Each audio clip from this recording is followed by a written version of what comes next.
नमस्कार साथियों, कैसे हैं आप सभी लोग। मैं अभिषेक दुबे स्वागत करता हूं आप सभी लोगों का कैरियर इंडिया एजुकेशन में। आज हम आपके लिए लेके आए हुए हैं सामान्य विज्ञान में जीव विज्ञान में प्राणी विज्ञान का क्लासिफिकेशन, यानी कि जंतु जगत जूलॉजी का क्लासिफिकेशन। इनका वर्गीकरण, कौन से प्राणी किस में आते हैं, इनसे निश्चित तौर पर परीक्षाओं में प्रश्न आता है। एक एक लाइन आज की क्लास की दोस्तों महत्वपूर्ण होने वाली है, तो इसको आप लोग पूरा देखें। और यदि किसी लाइन को आप मिस कर जाएं तो उसको रिवर्स करके भी देख लें, क्योंकि इसमें इंग्लिश के कुछ नाम ऐसे आने वाले हैं जो थोड़ी सी समस्या आपको देंगे यदि आप पहली बार हैं। मतलब कि पहली बार या तो एग्जाम दे रहे हैं या फिर पहली बार आप मेरी क्लास को देख रहे हैं। इसके पहले जिन लोगों ने एग्जाम दे रखा है उनके लिए ये टॉपिक है तो सरल है, कोई दिक्कत नहीं, क्योंकि उन लोगों ने इसको पढ़ रखा है दोस्तों। और इस वाले टॉपिक से यानी कि वर्गीकरण से प्रश्न तो आता ही है। तो चलिए दोस्तों, अपन इस मजेदार क्लास को चालू करते हैं। जो लोग टेलीग्राम से नहीं जुड़े हैं वो लोग टेलीग्राम से जुड़ जाएं और उनको पीडीएफ वहीं पर प्राप्त होगी। जैसे ही क्लास समाप्त होती है हम उसमें पीडीएफ को अपलोड कर देते हैं और आप लोग उसको वहां से डाउनलोड कर लीजिएगा। आपको जब भी पढ़ना है तब आप पढ़ते रहिएगा, है ना। तो चलिए दोस्तों चालू करते हैं। सबसे पहले ही प्राणी विज्ञान यानी जूलॉजी। प्राणी विज्ञान की यदि हम पिताजी की बात करते हैं यानी कि फादर ऑफ जूलॉजी, तो नाम आ जाता है अरस्तु का, हम सबको पता है। और एक और नाम आता है कैरोलस लिन्नियस। इनको आधुनिक वार्गिकी का पिता कहा जाता है। तो इन दो जनों पर आप लोग एक तरीके से ध्यान दीजिएगा और इनके नाम को मत भूलिएगा, इन्हीं पर उपकार कर दीजिए, इनका नाम मत भूलिए। दो प्रश्न किस किस तरीके से आते हैं उस पर थोड़ा गौर करते हैं। अरस्तु, जिनको प्राणी विज्ञान का पिता कहा गया है, इनको जंतु विज्ञान के वर्गीकरण का भी पिता कहा गया है। दो प्रश्न हो गए। लेकिन यदि यहीं पर ऐसा आ जाता है कि जंतु विज्ञान के आधुनिक वर्गीकरण का पिता कौन है, तब आप कैरोलस लिन्नियस लगाएंगे। ये जो दो लाइनें हैं दोस्तों नीचे की, इन्हीं पर विशेष आपको गौर करना है। कैरोलस लिन्नियस की ही एक बुक थी सिस्टेमा नेचुरा, उसको भी आप लोग याद रखें। शुरुआत में हालांकि इस पर अपन ने काफी चर्चा की थी। तो उनकी पुस्तक का नाम क्या है, सिस्टेमा नेचुरा। तो इसको भी आप लोग याद कर लीजिए। क्लियर। चलिए, तो आधुनिक वर्गी का अगर पिताजी हैं तो कैरोलस लिन्नियस हैं, जिसको हम आज पढ़ेंगे, जिसको हम टैक्सोनॉमी भी कहते हैं, इसी को आज हम पढ़ेंगे। और अरस्तु विज्ञान ने भी शुरुआत में प्राणी विज्ञान का जो है वर्गीकरण कर दिया था। तो उनको शुरुआत में सीधा प्राणी विज्ञान का एक तरीके से देखा जाए तो जूलॉजी की पिताजी हैं, जूलॉजी के जनक, फादर ऑफ जूलॉजी। क्लियर। तो ये दो जो प्रश्न हैं और उनके आंसर अच्छे से आप लोग दिमाग में बिठा लें। चलिए, प्राणी विज्ञान में यदि हम देखें तो इसके अंतर्गत जंतु और उनके कार्यकलापों का अध्ययन किया जाता है। संसार के समस्त जंतु दो उपजगत में विभाजित हैं, ये अपन ने बचपन से पढ़ा हुआ है। एक कोषीय प्राणी, बहुकोषीय प्राणी। फिर भी मैं आपको बता दूं, एक कोषीय प्राणी का मतलब है कि पूरा जो शरीर है वह एक कोशिका से ही बनेगा। मतलब कि संख्या में एक कोशिका है, समझ रहे हैं आप, एक कोशिका से ही बनेगा। बहुकोशिकीय प्राणी क्या है, इनके पास बहुत सारी कोशिकाएं हैं। कोशिकाएं मिलकर ऊतकों का निर्माण करेंगी, ऊतक मिलकर अंगों का निर्माण करेंगे, तो वो बहुकोशीय प्राणी हो जाते हैं। तो एक कोशीय प्राणी, बहुकोशीय प्राणी, अब इनको भी बांट दिया गया है। तो एक कोश की जो प्राणी है उनमें केवल एक संघ को रखा गया है, प्रोटोजोआ। उस संघ का उन्होंने नाम रख दिया है प्रोटोजोआ। लेकिन इसमें सिर्फ एक ही जीव नहीं पाए जाते, काफी सारे हैं, अभी अपन देखेंगे उदाहरण सहित, पिक्चर सहित। और जो बहुकोषीय प्राणी हैं उनको 9 भागों में बांट दिया गया है। चलिए, अब इनको कैसे बांटा गया है इस पे अपन चर्चा करते हैं। आते हैं अगली स्लाइड पर। एक कोषीय प्राणी, जिसमें अपन ने किसको रखा है, संघ प्रोटोजोआ को। अपन ने से मेरा मतलब है कि जो कैरोलस लिन्नियस थे उन्हीं ने इनको रखा था, है ना। लेकिन चूंकि अपन पढ़ रहे हैं तो ऐसा बोल देते हैं। चलिए, संघ प्रोटोजोआ। बहुकोशिकीय प्राणी जिनमें बहुत सारी कोशिकाएं हैं, तो एक संघ आता है संघ पेरिफेरा, फिर है संघ सिलिट्रेंट्रा, संघ प्लेटी हेल्मिथीज, चौथा है एस्केल्मिथीज, संघ एनीलिडा, फिर है अर्थोपोडा, फिर है इकाइनोडर्मेटा, फिर है संघ मोलास्का, और नौवा है कार्डेटा। कार्डेटा में हम लोग आते हैं, यानी मनुष्य आएंगे, स्तनधारी आएंगे। स्तनधारी का सीधा सा मतलब होता है जो अपने बच्चों को दूध पिलाती हैं, तो उनको अपन बोलते हैं स्तनधारी। तो इनमें मनुष्य भी आते हैं, अन्य जीव जंतु भी आते हैं। अभी अपन सबकी एक एक चर्चा करने वाले हैं दोस्तों। इस पूरी क्लास की यदि मैं बात करूं तो ये एक एक लाइन बहुत ज्यादा महत्वपूर्ण है। यदि आप लोग किसी लाइन को छोड़ देते हैं तो रिवर्स करके उसको फिर से देख लीजिएगा, क्योंकि कुछ ऐसे इंग्लिश के नाम होंगे जो शायद परेशान करते हैं, लेकिन इसके फैक्ट बहुत ही ज्यादा महत्वपूर्ण है। आप लोगों ने पहले परीक्षा दे रखी है तो आप समझ रहे होंगे। यदि आप लोग नए हैं तो आप लोग इसको समझ लें अच्छे से कि ये वाला जो टॉपिक है इससे निश्चित तौर पर प्रश्न आता ही है। ठीक है, चलिए आगे चलते हैं। संघ प्रोटोजुआ, सबसे पहले अपन संघ प्रोटोजुआ, अभी अपन ने चर्चा की ना कि ये इस तरीके से बटे हुए हैं, एक संघ प्रोटोजुआ है, फिर उसके बाद में बहुकोषी प्राणी है, तो अभी हम एक कोषी प्राणी पर चर्चा करेंगे। संघ प्रोटोजुआ, इनमें क्या क्या विशेषताएं हैं उसको देखते हैं। सबसे पहला ही है कि इनका शरीर केवल एक कोशिका से बना होगा। क्लियर। इनके जीव द्रव्य में एक या अनेक केंद्रक पाए जाएंगे। प्रचलन, प्रचलन यानी ये जो चलते हैं वो पदावों से, पच्छमों से और कसाबों से। इसका मतलब होता है दोस्तों कि ये जो इनका शरीर है, हाथ पांव तो इनमें पाए नहीं जाते, तो ये उसी से रेंगते रेंगते धीरे धीरे चलते हैं। ये स्वतंत्र जीवी होते हैं और परजीवी होते हैं। परजीवी का मतलब पैरासाइट, जो अपने भोजन पर दूसरों पर आश्रित रहें और अपना भोजन स्वयं भी कर लें, तो ये स्वतंत्र जीवी भी हैं और परजीवी हैं। सभी जैविक क्रियाएं इनकी एक कोशिकीय शरीर के अंदर ही होती हैं। वो जो छोटा सा इनका शरीर है इस तरीके का, उसी में पूरी क्रियाएं हो जाएंगी।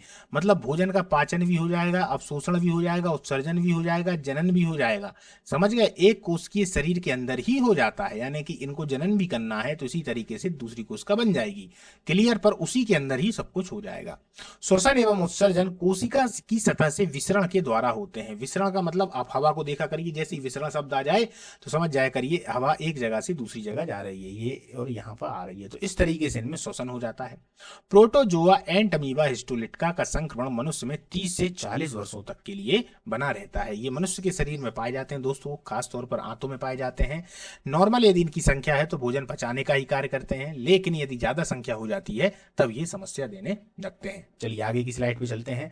अब इनकी हम थोड़ी एक फिल्म देखते हैं, चित्र देखते हैं, क्या है पिक्चर देखते हैं। अमीबा, अमीबा दोस्तों इस तरीके का होता है, देखिए। पैरामीशियम कार्डेटम, पैरामीशियम कार्डेटम, याद रखिए इससे प्रश्न आता है कि चप्पल जंतु किसे कहा जाता है, क्योंकि ये दरअसल चप्पल के आकार का होता है।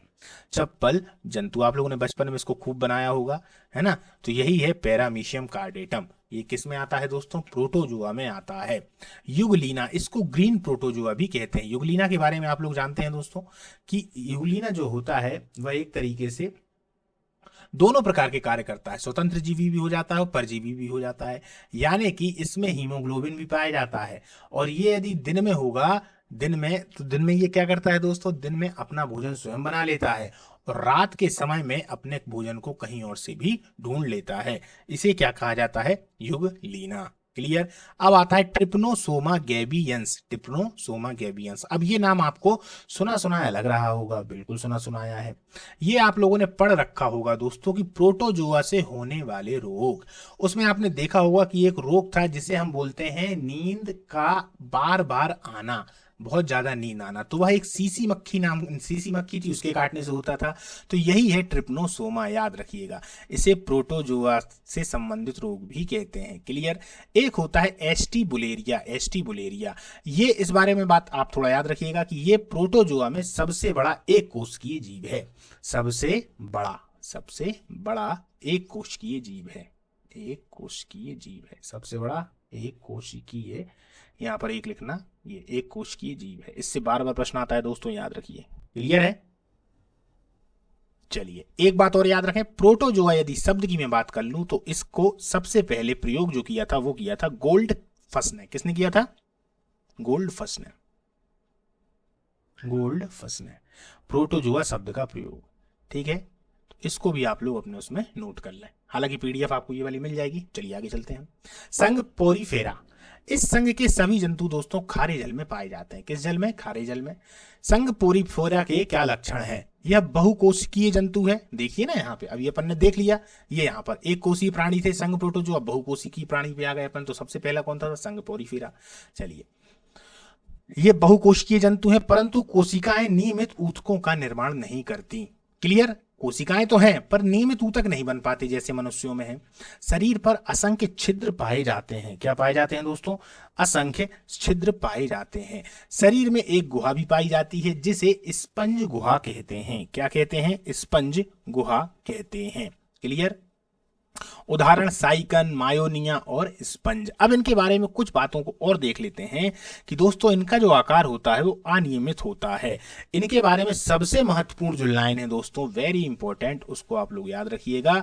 ये चलते नहीं है, ये एक ही स्थान पर रहते हैं, एक ही स्थान पर रहते हैं, एक ही स्थान पर रहते हैं। अब आप लोग समझिए, प्रश्न सीधा आता है, एक ही स्थान पर रहने वाली जंतुओं को क्या कहा जाता है? तो पेरिफेरा या पोरीफेरा, इस तरीके के होते हैं दोस्तों। देखिए संघ पेरिफेरा के जीवों को सामान्यतः स्पंज कहा जाता है। ये देखिए साइकन इसका उदाहरण है बहुत अच्छा। यूस्पेंजिया, यूस्पेंजिया, ठीक है। यूप्लेक्टेला, यूप्लेक्टेला और स्पंजिला, स्पंजिला, इस तरीके के ये होते हैं। क्लियर है। चलिए अब अपन आगे चलते हैं। संघ सिलिट्रेंटा, ये क्या होते हैं? ये प्राणी जलीय द्विस्तरीय होते हैं। क्या होते हैं?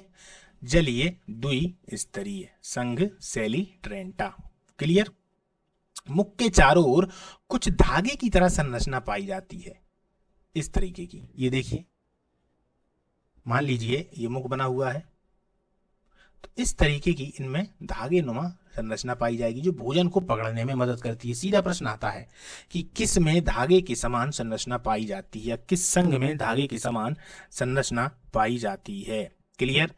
उदाहरण के लिए हाइड्रा, जेलीफिश, सी एनिमोन और मूंगा। अब मूंगा से आप लोगों को कुछ याद आ रहा होगा दोस्तों। हाँ बिल्कुल सही याद आ रहा है, great barrier reef. Great barrier reef कहां पर है? ऑस्ट्रेलिया में है ना ग्रेट बैरियर रीफ।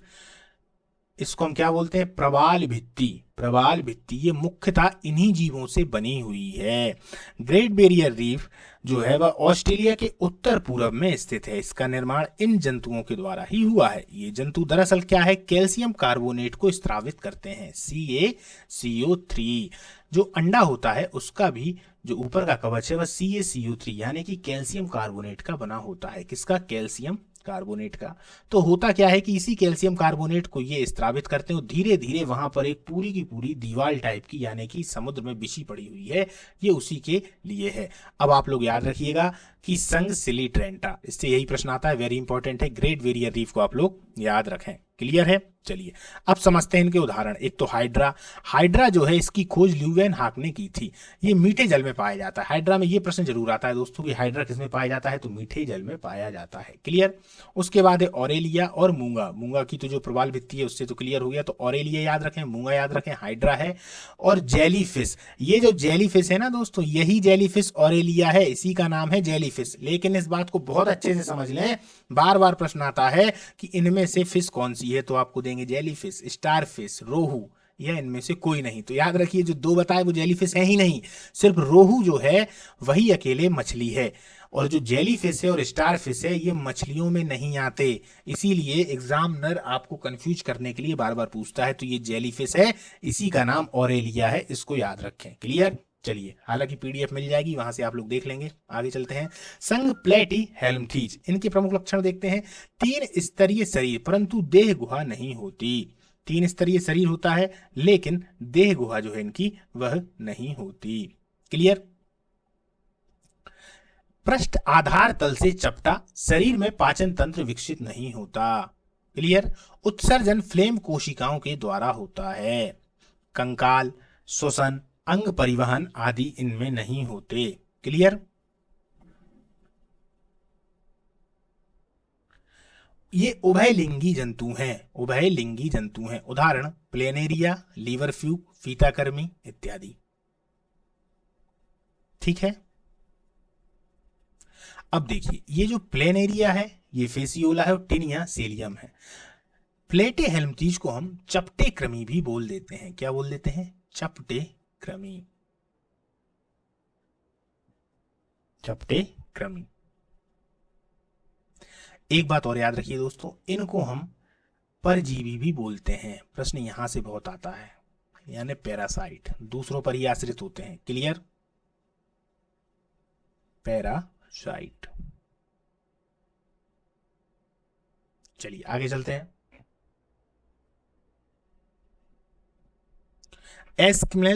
एस्केल्मथीज प्रमुख लक्षण लंबे होंगे, बेलनाकार होंगे, अखंडित क्रमी के होंगे, शरीर द्विपार्श्वर होगा, समेत त्रिस्तरीय आहार नाल स्पष्ट होता है। इसमें मुख और गुदा दोनों होते हैं, माने मुंह भी हुआ और जो सर्जन तंत्र है वो भी है।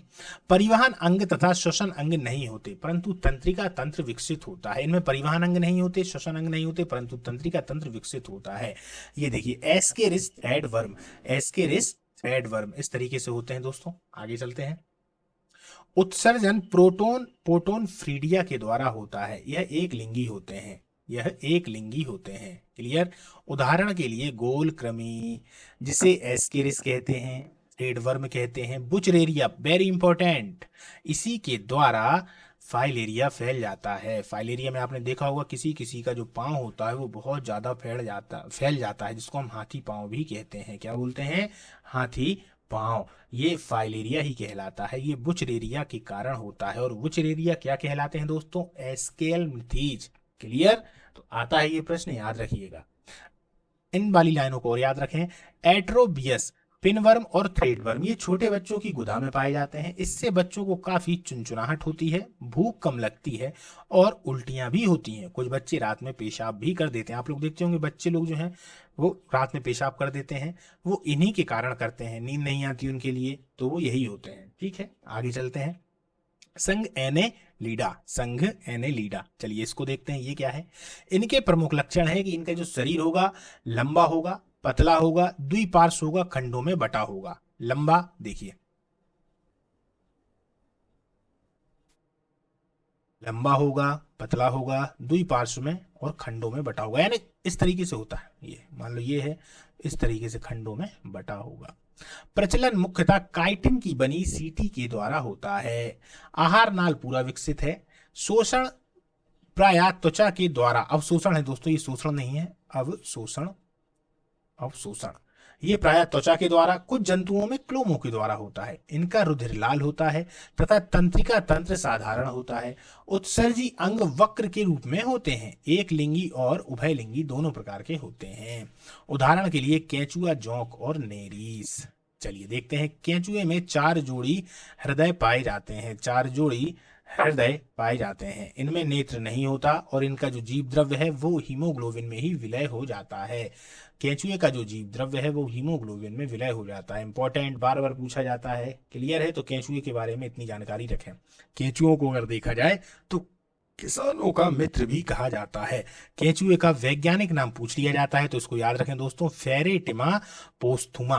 फेरेटिमा पोस्थुमा, यहां मैं एक बार लिख भी देता हूं, फेरेटिमा पोस्थुमा, पोस्थुमा। जॉक को आप लोग जानते हैं, ये एक तरीके से देखा जाए तो खून चूसने का काम करती है। कहीं पाँव में लग जाएगी तो पूरा का पूरा खून ही निकाल लेती है। और चूंकि इसके मुंह में या इसकी लार में हेपरिन पाई जाती है। क्या पाई जाती है? हेपरिन, जो रक्त की थक्का बनाने के काम को नहीं होने देती। यही हेपरिन मनुष्य के शरीर के अंदर भी पाई जाती है। अभी अपन ब्लड वाले चैप्टर पे आएंगे तो देखेंगे। इस हेपरिन की वजह से ही जो जौक की लार में पाई जाती है, इस कारण वो आसानी से दूसरे के रक्त को पी सकती है और उसके शरीर में भी पाई जाएगी तो वो रक्त उसके अंदर धक्का नहीं बनेगा और उसका वो भोजन हो जाएगा, है ना। मान लीजिए कोई और प्राणी यदि किसी के रक्त को पी जाता है तो उसके अंदर उसका थक्का भी बन सकता है, तो वो समस्या भी हो सकती है, लेकिन इसके साथ ऐसा नहीं होता। चलिए आगे चलते हैं। अर्थोपोडा, जैसा कि मैंने शुरुआत में ही बताया था कि सबसे बड़ा संघ यही होता है। 2/3 अगर भाग में देखा जाए तो सबसे ज्यादा अर्थोपोडा ही होते हैं। चलिए अब इनको देखते हैं। इनका शरीर 3 भागों में विभक्त होता है। अर्थोपोडा में जो इनका शरीर है वो 3 भागों में विभक्त होता है।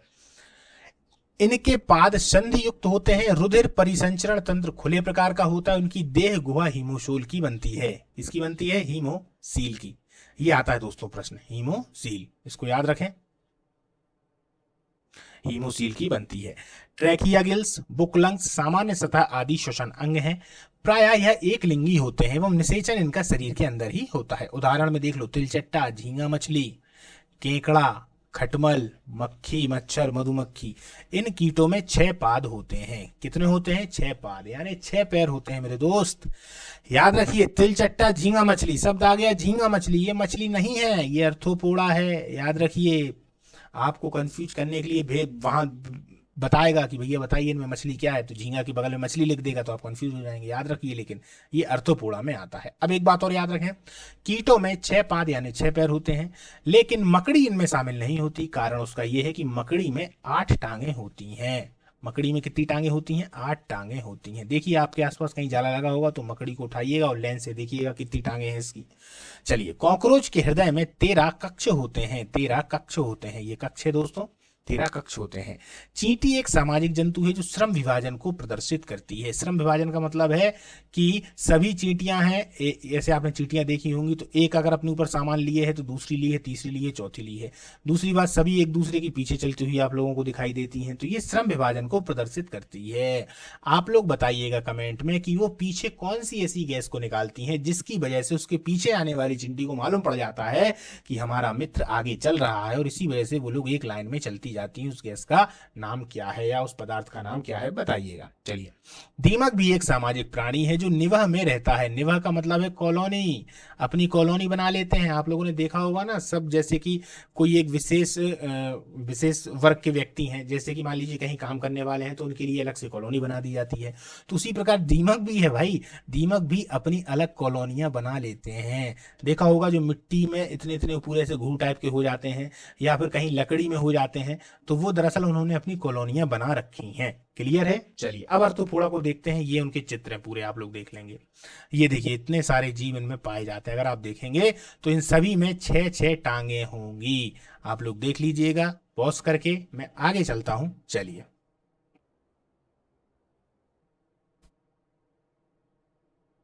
इकाइनोडर्मेटा, इनके प्रमुख लक्षण देख लेते हैं। इकाइनोडर्मेटा के प्रमुख लक्षण कौन कौन से हैं दोस्तों? इस संघ के सभी जंतु जो है वो समुद्री होते हैं। कौन से होते हैं? समुद्री। पहली बात, जल संवहन तंत्र पाया जाता है। प्रचलन इनमें जो होगा, भोजन ग्रहण करने हेतु नलपाद होते हैं जो संवेदी अंगों का कार्य करते हैं। तंत्रिका तंत्र में मस्तिष्क विकसित नहीं होता और पुनरुत्पादन की विशेष क्षमता होती है, यानी कि कोई अंग विशेष कट जाएगा तो वो फिर से आ जाता है। क्लियर है? यही होता है पुनरुत्पादन। उदाहरण, जेलीफिश। अब समझिए, यहाँ जितनी फिश हैं ये कोई फिश नहीं है। ये मत फिश से मेरा मतलब है, नाम तो इनका फिश है, पर ये मत्स्य वर्ग में नहीं आती दोस्तों। ये आती है इकाइनोडर्मेटा में। मत्स्य वर्ग अभी आने वाला है, उस पर अपन चर्चा करेंगे। तो कौन कौन सी हो गई? Jellyfish, sailfish, cuttle fish, star fish, hag fish, razor fish, brittle star, ये सभी हैं। इनमें पुनरुत्पादन की विशेष क्षमता होती है। ये मत्स्य वर्ग में नहीं आते, ये इकाइनोडर्मेटा कहलाते हैं। क्लियर है? अरस्तु की लालटेन का कार्य भोजन चबाना है। यह समुद्र में पाई जाती है। इसी को समुद्री अर्चिन भी कहा जाता है। क्या कहा जाता है? समुद्री अर्चिन। अभी अपन देखेंगे चित्र। ये देखिए, ये है स्टारफिश। मान लीजिए ये स्टारफिश है, इसका ये वाला भाग काट देंगे ना तो ये फिर से उत्पन्न हो जाएगा। इस प्रकार की होती है समुद्री अर्चिन। इसका नाम होता है इकाइनस। और याद रखिए, स्टारफिश का वैज्ञानिक नाम आ जाता है, तो याद रखिए एस्टेरियस। क्या है? एस्टेरियस। उसी प्रकार समुद्री खीरा होता है सी कॉन्कुम्बर। इसका नाम खीरा इसीलिए है क्योंकि यदि आप गौर से देखेंगे तो ये खीरा के आकार का है, पर खीरे जैसा नहीं है, और इनमें ना ऐसी नुकीली नुकीली सी चीजें निकली हुई होती हैं। एक होता है ब्रिटल स्टार। क्या होता है? Brittle star. क्लियर है? चलिए आगे चलें। अब देखते हैं संग मोलास्का। इसका नाम मोलास्का इसीलिए पड़ा है क्योंकि इसके जो जीव हैं बेचारे मुलायम होते हैं और इनको किसी न किसी विशेष एक आवरण की आवश्यकता भी होती है। चलिए, शरीर 3 भागों में विभक्त होता है। प्रमुख लक्षण देखा जाए तो सिर होगा, अतरंग है तथा पाद। इनमें श्वसन गिल्स टिनिया के द्वारा होगा। गिल्स होते हैं, कैसे गिल्स? जैसे मछलियों में होते हैं। क्लियर? इनमें कवच सदैव उपस्थित होगा, बिना कवच की रह ही नहीं सकते, बहुत मुलायम होते हैं। अभी मैं इनसे आपको रूबरू कराऊंगा। देखिए, आहार नाल पूर्ण विकसित होता है। रक्त रंगहीन होगा, रक्त में कोई रंग नहीं होगा। उत्सर्जन वक्र के द्वारा होता है। देखिए कितनी गजब की व्यवस्था है। वक्र का मतलब है किडनियां, किडनी के द्वारा होता है। उदाहरण, घोंघा, सीपी आदि। अब इनमें से प्रश्न आता है दोस्तों, इंपॉर्टेंट है संघ मोलास्का। मोलास्का और उनकी प्रचलित नाम। सबसे पहले तो अपन अगर देखा जाए तो बाएं तरफ में देख लेते हैं। यहां पर आइए, लेफ्ट साइड में कौड़ी को बोला जाता है सुप्रिया। सीधा या तो ऐसे प्रश्न आता है। एक होता है डोरिस, इसको कहते हैं समुद्री नींबू। ऐसा आता है, डोरिस किस में पाया जाता है? पहला आ जाएगा। या फिर डोरिस को क्या कहा जाता है? तो समुद्री नींबू। ऑक्टोपस, रंगमीन बोलते हैं इसको। डेविल फिश, क्या बोलते हैं? Devil fish. समुद्री खरगोश, इसको कहा जाता है एप्लीसिया। उद्यान घोंगा, इसको कहा जाता है कुंडलिनी। इसको पायला भी कहा जाता है। क्या कहा जाता है? पायला। और कटल फिश, इसको सीपिया कहा जाता है। ये जो कटल फिश है, यही अगर देखा जाए तो जो फिश है, फिश में सबसे ज्यादा जहरीली होती है दोस्तों। जहरीली, याद रखिएगा यही है। कटल फिश सबसे ज्यादा जहरीली होती है। प्रश्न आता है इनमें से कौन सी फिश सबसे ज्यादा जहरीली होती है, तो कटल फिश। कौन सी? Cuttle fish. चलिए अब आगे चलते हैं। अब अपन देखते हैं ऑक्टोपस। ये जो ऑक्टोपस है इसको डेविल फिश कहा जाता है। यहाँ पे अपन ने इस तरफ लिख दिए हैं, अब इनकी ये चित्र है, इनके चित्रों से आप समझ लें। सीपिया यानी कटल फिश, सीपिया यानी कटल फिश। क्लियर? माफ करिए दोस्तों, यहाँ थोड़ा सा मुझसे गलती हो गया है, जिसको मैं फिर से अपने शब्दों को वापस लूंगा। ये जो कटल फिश है ना, ये जहरीली नहीं होती, वो एक अलग है, पाषाण मछली होती है। ध्यान से थोड़ा हट गया, वो एकदम से चित्र उसका बना था, तो माफ करिए, जो मैंने अभी बोला है ये गलत है। कटल फिश, ठीक है। कटल फिश जो है वह किस में आ रही है? मोलास्का में आ रही है, वो मत्स्य वर्ग में अलग से आ जाएगी। क्लियर? और कटल फिश का जो चित्र है वो इस तरीके से है, ठीक है। चित्र को देख के मेरे को एकदम से याद आ गया है ना। एक तो क्या है, सभी नाम एक जैसे होते हैं तो कंफ्यूजन हो जाता है, तो उसके लिए आप लोग माफ करिए, मैंने शब्द सुधार लिए हैं, आप भी सुधार लीजिएगा। चलिए, दूसरा है सिप, फिर है हेलियोटिस और फिर है पायला। इसी को बोलते हैं घोंगा। क्या बोलते हैं? घोंगा। ये आप लोग देख रहे होंगे। चलिए आगे चलते हैं। Car data. अब आता है सबसे महत्वपूर्ण, सबसे ज्यादा प्रश्न यहीं से आते हैं, इसलिए आते हैं क्योंकि ये मनुष्यों से जुड़ा हुआ है और काफी बड़ा वर्ग भी है। अर्थोपोडा के बराबर नहीं है लेकिन बड़ा है, ठीक है। प्रमुख लक्षण, इसमें नोटो कार्ड उपस्थित होता है, इनमें क्लोम छिद्र अवश्य पाए जाते हैं, इनमें नालदार तंत्रिका रज्जु अवश्य पाया जाता है। कॉर्डेटे का वर्गीकरण मुख्यतः 13 वर्गों में है, पर हम कुछ ही वर्गों के बारे में पढ़ेंगे, है ना। पीएचडी नहीं करना अपन को, बस कंपटीशन का एग्जाम निकालना है। तो कौन कौन से आएंगे? मत्स्य वर्ग आएगा, देखिए मत्स्य वर्ग आएगा, एम्फीबिया वर्ग आएगा, सरीसृप वर्ग आएगा, पक्षी वर्ग आएगा और स्तनी वर्ग आएगा। इतने के बारे में अपन चर्चा करेंगे। तो चलिए अपन चर्चा करते हैं। सबसे पहले मत्स्य वर्ग, क्लास विशेष। उभयचर वर्ग यानी एम्फीबिया, उभयचर का मतलब जो जल और थल दोनों में रहेंगे। सरीसृप वर्ग यानी रेप्टाइल, जो रेंगने वाले होते हैं। पक्षी वर्ग, एवीज भी इनको कहा जाता है, ये तो जानते ही हैं आप। और स्तनधारी वर्ग जिसको मैमेलिया भी कहा जाता है। तो इनके बारे में अपन चर्चा करेंगे। चलिए स्लाइड खोलते हैं अगली वाली। मत्स्य वर्ग, पिसीज भी कहते हैं। प्रमुख लक्षण, ये सभी समतापी जंतु हैं। समतापी का मतलब होता है इनका जो तापमान होगा वह समान ताप का होगा, इन्हीं को बोलते हैं समतापी, या इनको नियत तापी भी कहते हैं। क्लियर है? इनका जो शरीर है वह द्विवैषमी होता है और केवल अशुद्ध रक्त भी पंप करता है। इनका जो हृदय है, हृदय, यहाँ हृदय है, इनका हृदय द्विवैषमी होता है और केवल अशुद्ध रक्त ही पंप करता है। ये मत्स्य वर्ग का प्रमुख लक्षण है और यही लक्षण पूछा जाता है। यहां पर मैं आईएमपी लिखे देता हूं ताकि आप लोग भूलें नहीं। देसी भाषा में सीधा मछली में अशुद्ध रक्त बहता है, बस। क्लियर? बस। इसमें श्वसन क्रिया के लिए क्लोम पाया जाता है। अब अशुद्ध रक्त से ऐसा मतलब नहीं है कि आप मछली को खा नहीं सकते। देखिए, अशुद्ध रक्त और शुद्ध रक्त का सीधा मतलब होता है कि जिनमें ऑक्सीजन होती है वो शुद्ध रक्त है और जिनमें CO2 की मात्रा ज्यादा होती है वो अशुद्ध रक्त होता है। क्लियर है? तो इसको आप लोग याद रखें। तो इसका उससे मतलब नहीं है कि अशुद्ध है और शुद्ध है तो वो जहरीली है या नहीं है, इससे इसका कोई लेना देना नहीं। इसमें श्वसन क्रिया के लिए क्लोम पाए जाते हैं जो जल में विलीन ऑक्सीजन का उपयोग करते हैं। ठीक है। कुछ मछलियों में कंकाल उपस्थि का बना होता है, यानी कि उनमें हड्डियां नहीं होती, जैसे शार्क। शार्क को ही दोस्तों याद रखिए डॉग फिश भी कहा जाता है। आता है डॉग फिश किसको कहा जाता है? तो शार्क को डॉग फिश कहा जाता है।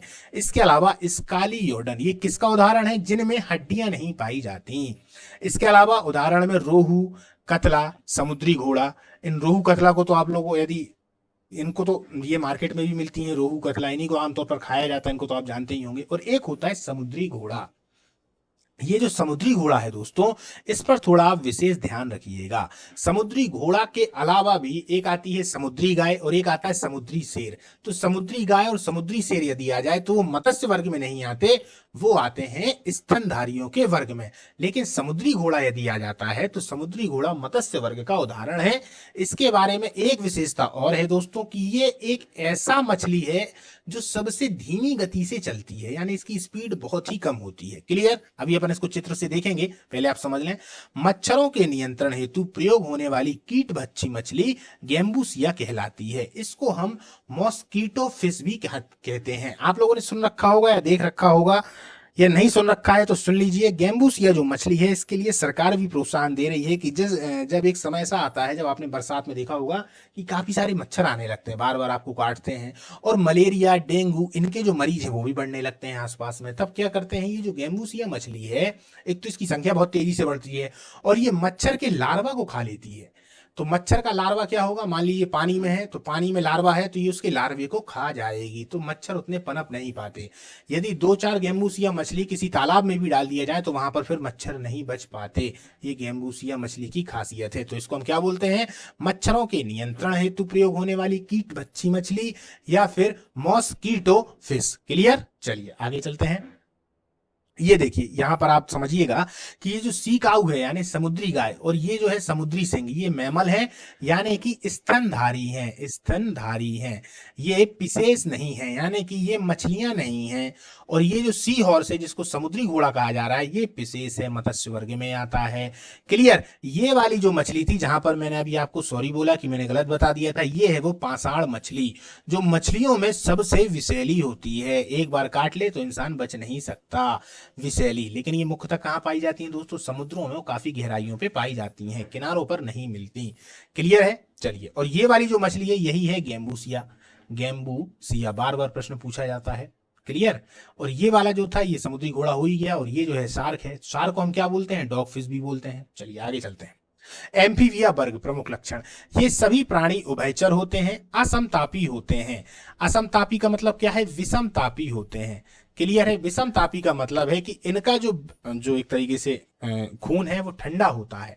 असमतापी मतलब कि ये अपने तापमान को वातावरण के अनुसार नहीं कर पाते, थोड़ी ही देर में ये अपनी जगह ढूंढने लगते हैं। मान लीजिए ये मेढक है, अब मेढक के संग में क्या होगा कि मेढक थोड़ी देर तो धूप में चला गया, लेकिन जब उसको गर्मी लगेगी ना तो पानी की तरफ ही भागेगा। सांप जो होगा ना वो यदि धूप में निकला है अपने शिकार को ढूंढने के लिए और मान लीजिए शिकार उसको सही समय पे नहीं मिल पाता है तो तुरंत आके अपने बिल में बैठ जाएगा। वो इसलिए बैठ जाते हैं क्योंकि इनका जो खून है वो एक असमतापी है, यानी हर कहीं फिट नहीं हो पाता। हम लोगों जैसा नहीं है, मनुष्य के जैसा, पक्षी के जैसा, कि जैसे अभी मैं आपको पढ़ा रहा हूं मान लीजिए, तो अगर मेरे को गर्मी लग रही है तो उसी के अनुसार हमारा ब्लड भी हो गया, हल्का हल्का पसीना निकलेगा और उसके बाद में क्या होगा, एक तरीके से देखा जाए हवा लगेगी और बराबर हो जाएगा, शरीर का तापमान बराबर रहेगा। पर ये इनके संग में नहीं है, बेचारों के संग, इसीलिए ये अपने अपने बिल देख लेते हैं। ये हमेशा छुपे हुए ही आपको दिखाई देंगे, वो दरअसल तापमान के चक्कर में ही होता है। क्लियर। चलिए, श्वसन इनमें क्लोमो, त्वचा एवं फेफड़ों के द्वारा होता है। हृदय इनका 3 वैश्मी होता है, यानी 3 कक्षों में विभाजित होगा। 2 आलिंद होंगे ऊपर वाले और 1 नीचे वाला निलय होगा। उदाहरण के लिए मेढक, उदाहरण के लिए मेढक। ये है एम्फीबिया वर्ग। ठीक है, चलिए आगे चलते हैं।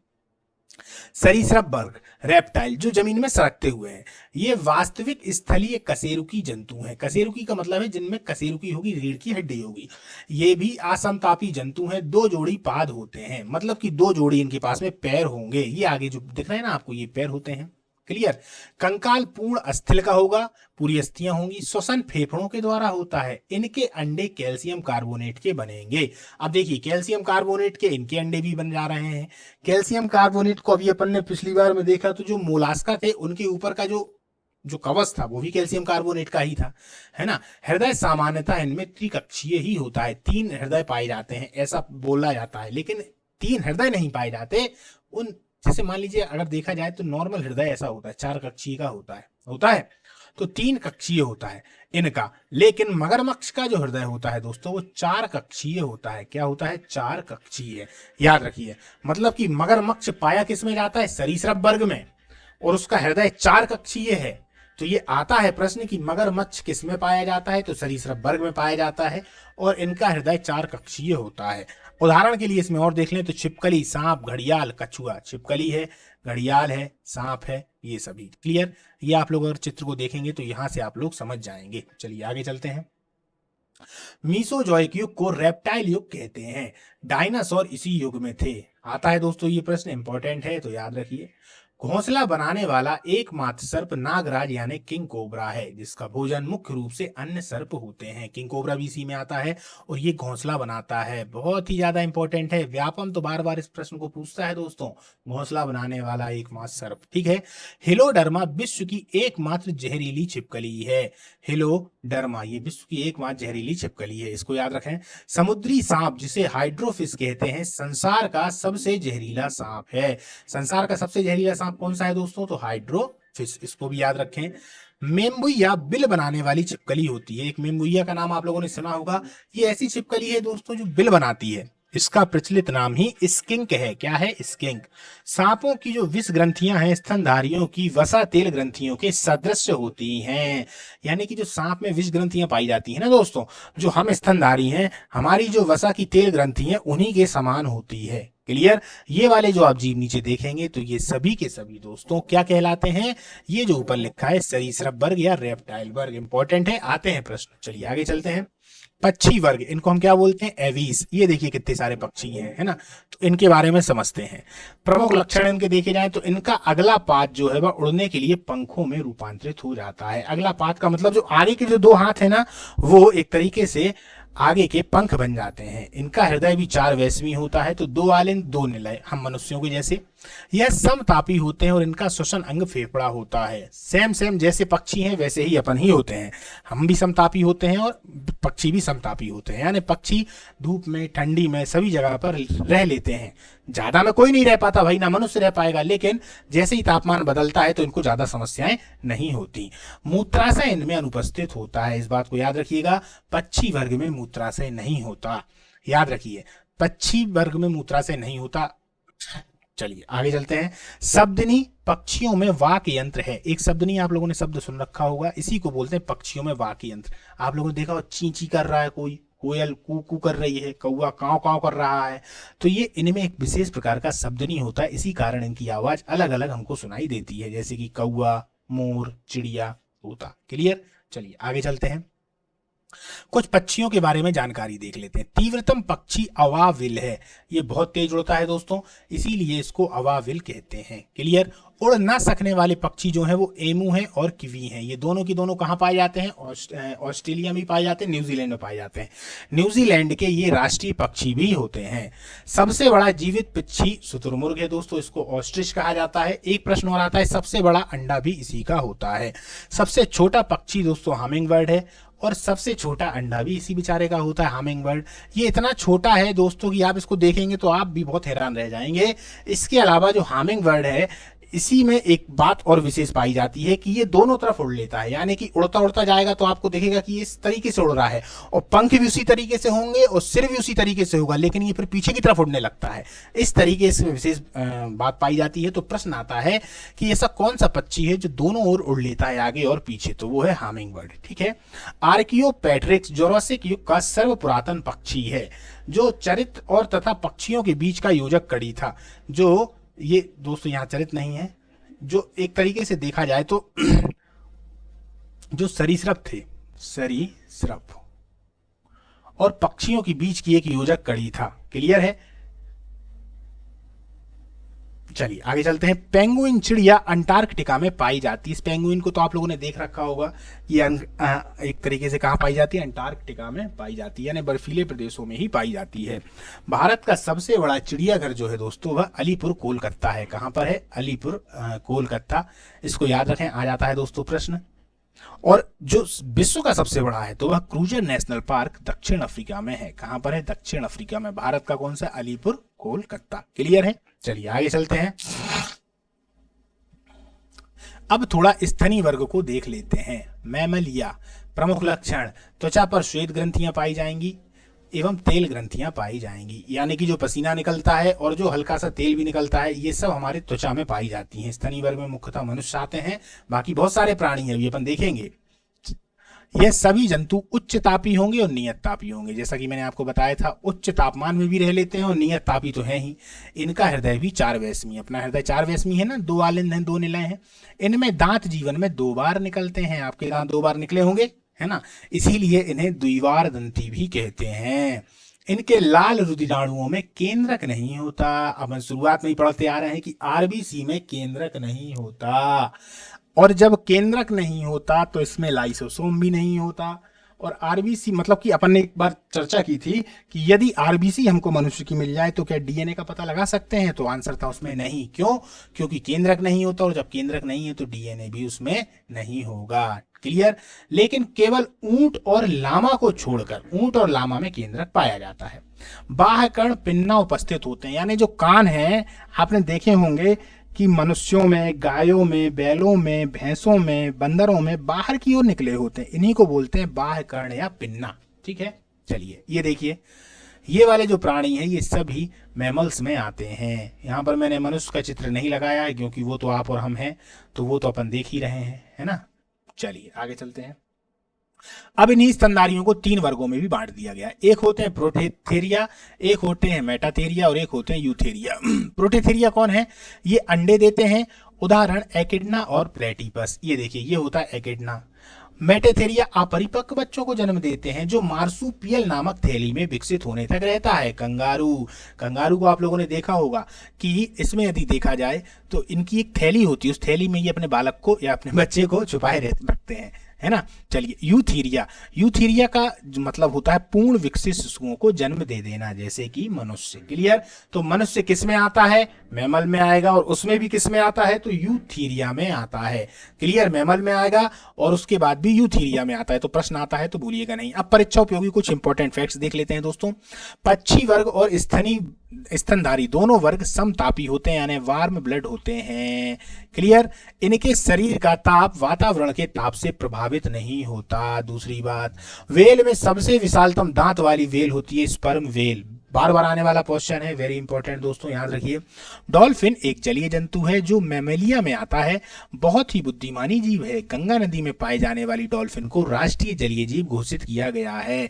जो गंगा डॉल्फिन है वो दोस्तों भारत की राष्ट्रीय जलीय जीव है, इस बात को याद रखिएगा। क्लियर? चलिए, बंदर के 2 वर्ग होते हैं, कौन कौन से? एक होता है कपि वर्ग और एक होता है बानर वर्ग। कपि वर्ग और बानर वर्ग, अब इसको समझते हैं। कपि वर्ग में भी 2 प्रकार के होते हैं, एक होता है हिनकपि, यानी यहाँ छोटे आते हैं, और एक होता है महाकपि। तो हिनकपि में छोटे आकार के कपि आते हैं जिसे हम गिबन बोलते हैं, गिबन, ये बा है गिबन। और जब महाकपि की बात करेंगे तो इन्हीं में आते हैं मानव नुमा कपि, जैसे चिंपांजी आएगा, गोरिल्ला आएगा। जबकि वानर वर्ग की यदि हम बात कर लें, ये जो बच गया, तो इसमें आ जाते हैं लंगूर। लंगूर को आप लोग जानते होंगे, वो जो आप लोगों के आसपास रहते हैं, कहीं आम तोड़ेंगे, कहीं कुछ ना कुछ परेशान करेंगे, तो उनमें आ जाते हैं लंगूर। लंगूर की भी 2 कैटेगरी होती है दोस्तों, एक ब्लैक होती है और एक रेड होती है। क्लियर है? चलिए आगे चलते हैं। स्तनधारी वर्ग में रक्त का सबसे अधिक तापमान बकरी का होता है, 39 डिग्री सेल्सियस। देखिए, एक नियत तापी थे और उच्च तापी थे, तो उच्च ताप में बकरी का सबसे ज्यादा होता है, 39 डिग्री सेल्सियस। मनुष्य का कितना होता है? कमेंट में बताइएगा। 2 प्रश्न है आपके लिए, ठीक है। डक बिल्ड प्लेटिपस एकमात्र विषैला स्तनी है, यानी हम सभी स्तनियों में एक ही ऐसा स्तनी है जो कि विषैला है, वो है डक बिल्ड प्लेटिपस।